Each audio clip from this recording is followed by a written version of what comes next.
आज हम इस वीडियो में बात करेंगे फाइनेंशियल मैनेजमेंट के फाइनेंशियल डिसीजंस वो डिसीजन जो फाइनेंस के साथ रिलेटेड होते हैं। पहली वीडियो में हमने बात की थी कि जो फाइनेंस होता है वो बहुत ही ज़्यादा इम्पॉर्टेंट रोल प्ले करता है बिजनेस की एक्टिविटीज़ को स्टार्ट करने में और उनको कंप्लीट करने में।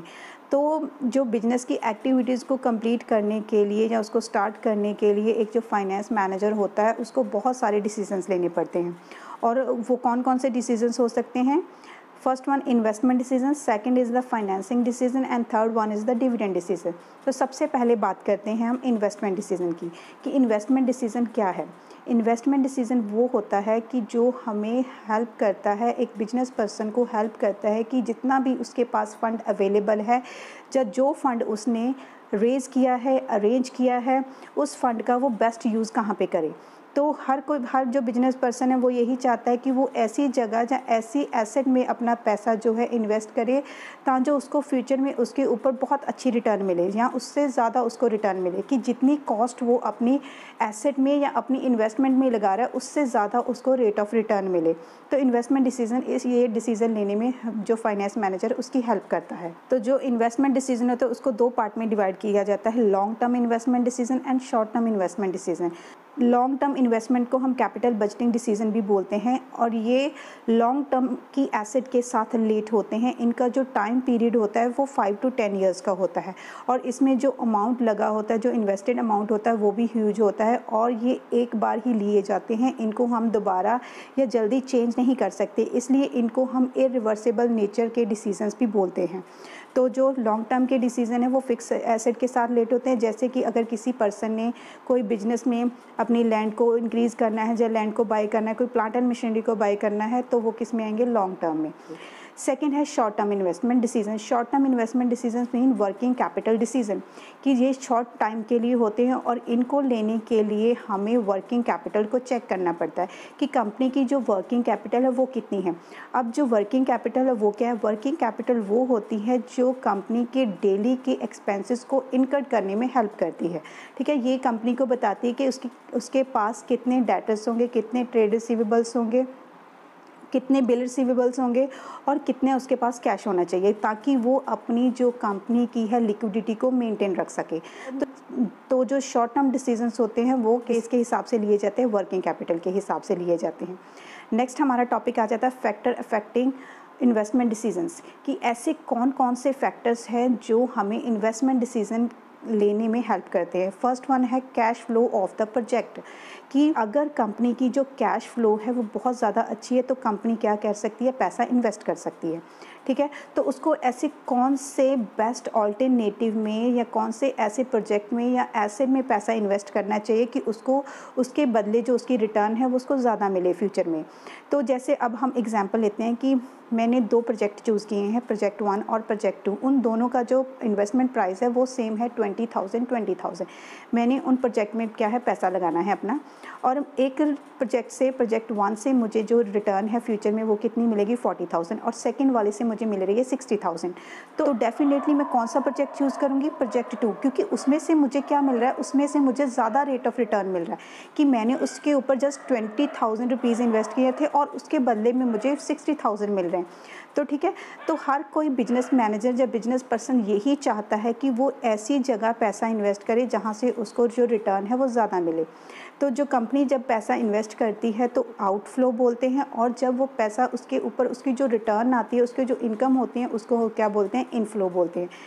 अब सेकंड पॉइंट हमारा आ जाता है रेट ऑफ रिटर्न, कि अगर हम पैसा जो इन्वेस्ट कर रहे हैं उसके ऊपर हमें रेट ऑफ रिटर्न कितना मिलेगा।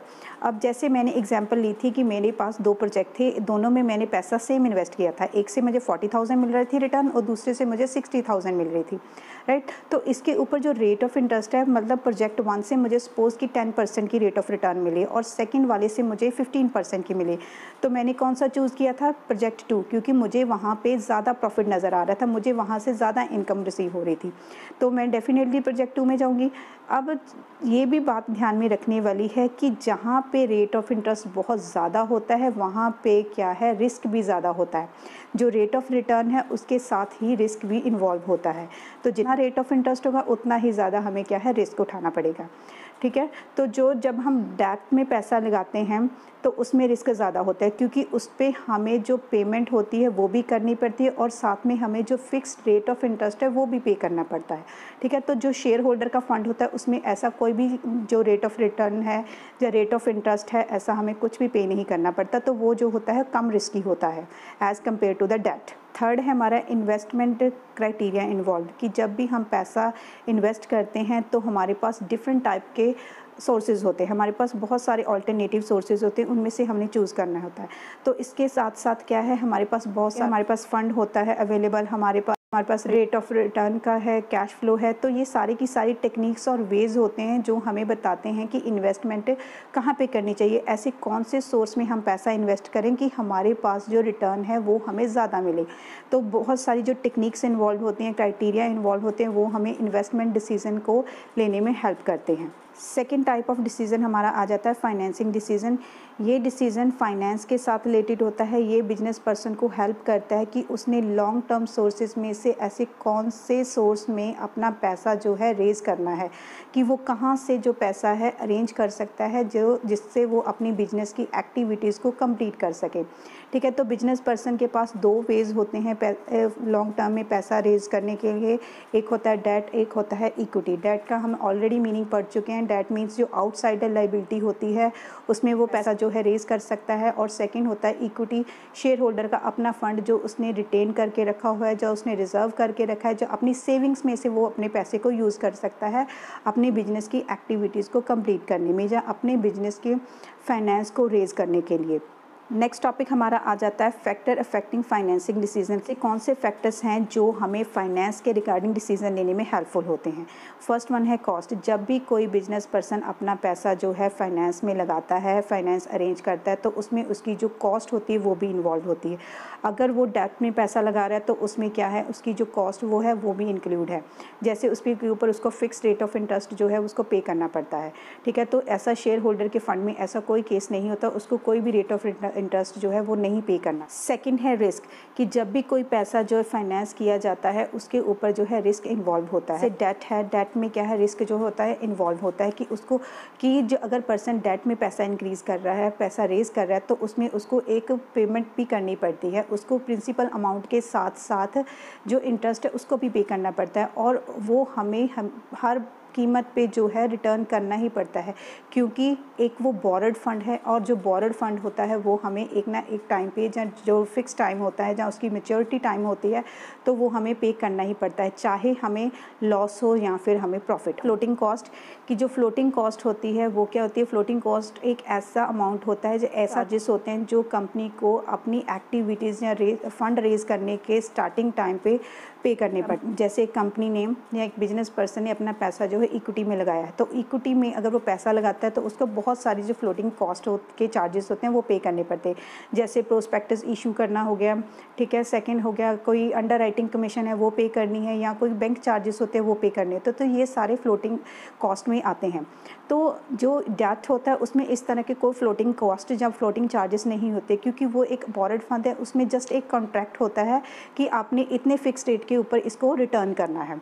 तो जो इक्विटी होता है उसमें फ्लोटिंग चार्जेस इंक्लूड होते हैं, और जो डेट होता है उसमें फ्लोटिंग चार्जेस इंक्लूड नहीं होते हैं। फोर्थ है हमारा कैश फ्लो पोजीशन, कि अगर कंपनी की कैश फ्लो पोजीशन जो बहुत ज़्यादा अच्छी है तो कंपनी क्या है, फाइनेंस क्या अरेंज कर सकती है कि वो डेट में पैसा लगा सकती है, कि जैसे अगर उसके पास बहुत ज़्यादा इनफ्लोज अच्छे हैं तो तभी तो वो फ्यूचर में किसी की जो पेमेंट होती है वो उसको रिटर्न कर सकता है। जो अगर उसने किसी से बोरड फंड लिया हुआ है तो बोरड फंड रिटर्न तभी वो कर पाएगा अगर उसकी जो कंपनी की कैश फ्लो पोजीशन है वो बहुत ज़्यादा अच्छी है, उसके पास जो इनफ्लोज हैं वो इनफ है कि वो फ्यूचर में किसी की भी जो पेमेंट है वो आसानी से कर सकता है। फिफ्थ है हमारा level of fixed operating cost, की अब कंपनी को ये भी चेक करना पड़ेगा कि उसकी जो फिक्स्ड ऑपरेटिंग कॉस्ट है वो किस तरह की है, कि अगर कंपनी ऑलरेडी बहुत ज़्यादा एक्सपेंसेस कर रही है, ऑलरेडी कंपनी के पास बहुत ज़्यादा आउटफ्लो हो रहा है, तो क्या है वो कभी भी बोरड फंड को प्रेफर नहीं करेगा।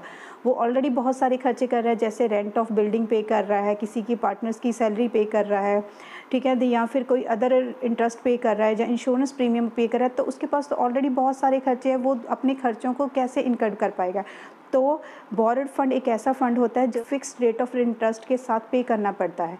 तो इस तरह से अगर कंपनी की जो फिक्स्ड ऑपरेटिंग कॉस्ट जो है अच्छी होगी, तभी कंपनी क्या है अपने बोरोड फंड को प्रेफर करेगी, नहीं तो वो अपने इक्विटी फंड को ही प्रेफर करेगी।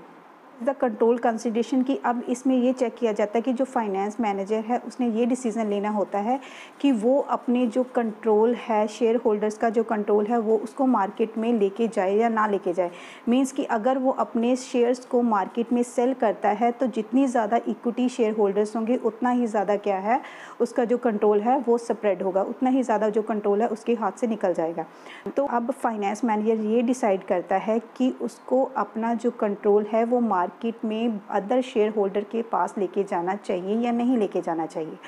पॉइंट है स्टेट ऑफ कैपिटल मार्केट। अब जो क्या है कि जो कैपिटल मार्केट है वो भी हेल्प करती है कि हमने जो पैसा है किस तरह से और कब रेज करना है, ठीक है। अगर तो कैपिटल मार्केट जो बहुत ज़्यादा अच्छी चल रही है, मतलब जो शेयर का प्राइस है मार्केट में वो अच्छा चल रहा है, वो अच्छा सेल हो सकता है कि कंपनी क्या कर सकती है, अपना पैसा जो है रेज कर सकती है, अपने जो शेयर्स हैं वो मार्केट में सेल कर सकती है। अगर तो मार्केट की सिचुएशन या कंडीशन ऐसी चल रही है कि वहाँ पे जो शेयर प्राइस है वो क्या है डाउन जा रहा है, तो कंपनी कभी भी अपना पैसा मार्केट में नहीं लगाएगी। थर्ड डिसीजन आता है हमारा डिविडेंड डिसीजन कि डिविडेंड डिसीजन होता क्या है। डिविडेंड मींस ऐसा प्रोपोर्शन ऑफ अमाउंट या ऐसा प्रोपोर्शन ऑफ प्रॉफिट जो कंपनी क्या है अपने शेयर होल्डर में डिस्ट्रीब्यूट करती है। जब भी कंपनी को कोई प्रॉफिट होता है तो उसने ये डिसाइड करना होता है कि कितने % वो एज ए डिविडेंड अपने शेयर होल्डर को देगी और कितने % वो एज ए रिटेन रखेगी या फिर एज ए रिजर्व रखेगी फ्यूचर के लिए, ठीक है। तो डिविडेंड डिसीजन जो होता है वो हेल्पफुल होता है हमारे फाइनेंशियल मैनेजर के लिए कि उसने कितना जो डिविडेंड है अपने शेयर होल्डर में डिस्ट्रीब्यूट करना है। नेक्स्ट टॉपिक आ जाता है फैक्टर अफेक्टिंग डिविडेंड डिसीजंस की ऐसे कौन कौन से फैक्टर्स हैं जो डिविडेंड के डिसीजंस को लेने में हमें हेल्पफुल होते हैं। First one is the amount of earning कि जो कंपनी की अर्निंग है उसके ऊपर डिपेंड करता है कि वो डिविडेंड डिक्लेयर करेगा या नहीं करेगा। अगर तो कंपनी की जो अर्निंग है वो बहुत ज़्यादा अच्छी है तो कंपनी क्या है अपना जो डिविडेंड है वो डिक्लेयर करेगी। अगर तो कंपनी की अर्निंग अच्छी नहीं है तो कंपनी क्या करेगी, डिविडेंड डिक्लेयर नहीं करेगी। सेकंड है स्टेबिलिटी ऑफ अर्निंग कि जो कंपनी की अर्निंग है वो कितनी स्टेबल है, उसमें कोई फ्लक्चुएशंस तो नहीं आ रही। मींस कि कंपनी की जो अर्निंग होती है वो हर साल सेम नहीं रहती, कई बार अर्निंग कम हो सकती है, कई बार अर्निंग ज़्यादा हो सकती है, तो ये डिपेंड करता है। और जो अर्निंग की स्टेबिलिटी होती है कि हर साल या उसको सेम अर्निंग हो रही है या फिर बहुत कम फ्लक्चुएट हो रही है। तो अगर वो अर्निंग जो स्टेबल है या उसमें कम फ्लक्चुएशंस हो रही हैं तो कंपनी क्या है डिविडेंड डिक्लेयर कर सकती है। अगर तो बहुत ज़्यादा फ्लक्चुएशंस हो रही हैं, कभी बहुत ज़्यादा अप हो रही हैं, कभी बहुत ज़्यादा डाउन हो रही है, तो कंपनी डिविडेंड डिक्लेयर नहीं करेगी। थर्ड है स्टेबिलिटी ऑफ डिविडेंड की जो डिविडेंड है वो भी स्टेबिलिटी के अकॉर्डिंग ही किया जाता है कि अगर कंपनी के पास जो प्रॉफिट है वो स्टेबल है, ठीक है, तो कंपनी क्या है डिविडेंड डिक्लेयर करेगी। अगर प्रॉफिट स्टेबल नहीं है तो कंपनी डिविडेंड कभी भी डिक्लेयर नहीं करेगी। Fourth point is the growth opportunities कि अगर कंपनी की जो डिविडेंड डिक्लेरेशन है, जो कंपनी डिविडेंड डिक्लेयर करती है वो डिपेंड करती है कंपनी की ग्रोथ के ऊपर कि उसके पास कितनी ग्रोथ की अपॉर्चुनिटीज़ है। अगर तो कंपनी के पास जो पैसा है या कैश फ्लो बहुत ज़्यादा अच्छी है तो उनको लगता है कि वो फ्यूचर में अपने बिजनेस को एक्सपेंड कर सकते हैं, उनका जो बिजनेस है ग्रो कर सकता है, तो कंपनी क्या है डिविडेंड डिक्लेयर कर सकती है। और कंपनी की जो ग्रोथ होती है वो किस पे डिपेंड करती है, प्रॉफिट के ऊपर। अगर कंपनी के पास प्रॉफिट ज़्यादा अच्छा होगा तभी कंपनी क्या है डिविडेंड डिक्लेयर करेगी। तो ग्रोथ की अपॉर्चुनिटी के हिसाब से ही कंपनी क्या है डिविडेंड्स को डिक्लेयर करती है। फिफ्थ पॉइंट है हमारा कैश फ्लो पोजीशन। अब कैश फ्लो अगर कंपनी की बहुत ज़्यादा अच्छी होगी, कंपनी के पास बहुत ज़्यादा अच्छे इनफ्लोज हैं, तभी कंपनी क्या है डिविडेंड जो है डिक्लेयर करेगी। अगर उसके आउटफ्लोज बहुत ज़्यादा है, मींस उनके एक्सपेंसेस बहुत ज़्यादा है, तो कंपनी डिविडेंड डिक्लेयर नहीं। One is the share holders preference. जो होल्डर्स हैं उनकी प्रेफरेंस के अकॉर्डिंग उनको डिविडेंड दिया जाता है। और हर एक शेयर होल्डर जब पैसा इन्वेस्ट करता है कंपनी में वो यही सोच कर करता है कि उनको जो कंपनी के रिटर्न्स आएंगे या कंपनी में जो उनका प्रॉफिट होगा उनके हिसाब से उनको जो डिविडेंड है वो डिस्ट्रीब्यूट किया जाएगा। अगर कंपनी को प्रॉफिट होता है तो वो कंपनी क्या है डिविडेंड डिक्लेयर करेगी। अगर कंपनी के पास गेन नहीं हो रहा है, प्रॉफिट नहीं आ रहा है, तो कंपनी डिविडेंड डिक्लेयर नहीं करेगी। और हर शेयर होल्डर की यही प्रेफरेंस होती है कि उनको जब भी प्रॉफिट हो कंपनी को तो कंपनी उनको डिविडेंड डिक्लेयर करे। Seventh is the taxation policy. Taxation policy mean कि जो भी डिविडेंड डिसाइड किया जाता है उसके अंदर जो टैक्स भी इंक्लूड होता है, तो गवर्नमेंट क्या करती है टैक्स डिडक्ट करने के बाद ही शेयर होल्डर को डिविडेंड डिक्लेयर करती है। टैक्स का रेट ज़्यादा हाई होगा तो कंपनी कभी भी डिविडेंड डिक्लेयर नहीं करेगी। अगर टैक्स का रेट जो है कम है तो कंपनी डिविडेंड डिक्लेयर कर सकती है। 8th point is stock market reaction की जो मार्केट की कंडीशन है, मार्केट की जो सिचुएशन है उसके अकॉर्डिंग जो है डिविडेंड डिक्लेयर किया जाएगा। अगर कंपनी की जो वैल्यू है वो मार्केट में बहुत ज़्यादा मीन्स कंपनी के जो शेयर्स की वैल्यू हो वो मार्केट में अच्छी चल रही है, इंक्रीज़ है, तो कंपनी क्या है डिविडेंड डिक्लेयर करेगी। अगर मार्केट में जो शेयर का प्राइस है कंपनी का वो कम है, डाउन है, तो कंपनी डिविडेंड डिक्लेयर नहीं करेगी। 9th point is access to the capital market की ऐसे कौन से वेज हैं, ऐसे कौन से ऑल्टरनेटिव सोर्सेज हैं कि कंपनी अपने फाइनेंस को रेज कर सके। तो कंपनी जो है वो डिपेंड करती है मार्केट की सिचुएशन के ऊपर, मार्केट में जो ऑल्टरनेटिव सोर्सेज हैं उनके अकॉर्डिंग कि ऐसे कौन से वे से वो मार्केट में एंटर कर सके, मार्केट में अपना पैसा जो है रेज कर सके। Point is legal constraints. Legal constraints means कि ऐसे जब भी डिविडेंड डिक्लेयर होता है तो डिविडेंड पॉलिसीज़ में बहुत सारी टर्म्स एंड कंडीशंस होती हैं, रूल्स होते हैं, रेगुलेशंस होते हैं जो कंपनी को क्या है फॉलो करने पड़ते हैं डिविडेंड को डिक्लेयर करने के time. 11th point is contractual constraint means कि जब भी कोई पर्सन फाइनेंस में अपना पैसा रेज़ करता है, अगर वो डेट में पैसा रेज़ करता है तो उसको एक कॉन्ट्रैक्ट करना पड़ता है कि उसको ये मानना पड़ता है, टर्म्स एंड कंडीशन होती है वो माननी पड़ती है कि वो एक टाइम पीरियड पे जहाँ उसकी मैच्योरिटी डेट के बीच बीच में उसको फिक्स्ड रेट ऑफ इंटरेस्ट के साथ साथ जो प्रिंसिपल अमाउंट है वो भी रिटर्न करेगा।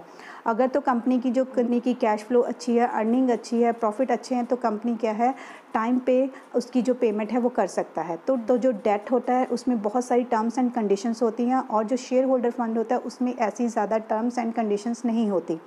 तो ये थे हमारे 3 डिसीजंस जो फाइनेंशियल मैनेजमेंट में बहुत ज़्यादा हेल्पफुल होते हैं। फर्स्ट वन था इन्वेस्टमेंट डिसीजन, सेकंड था financing decision and third one is the dividend decision.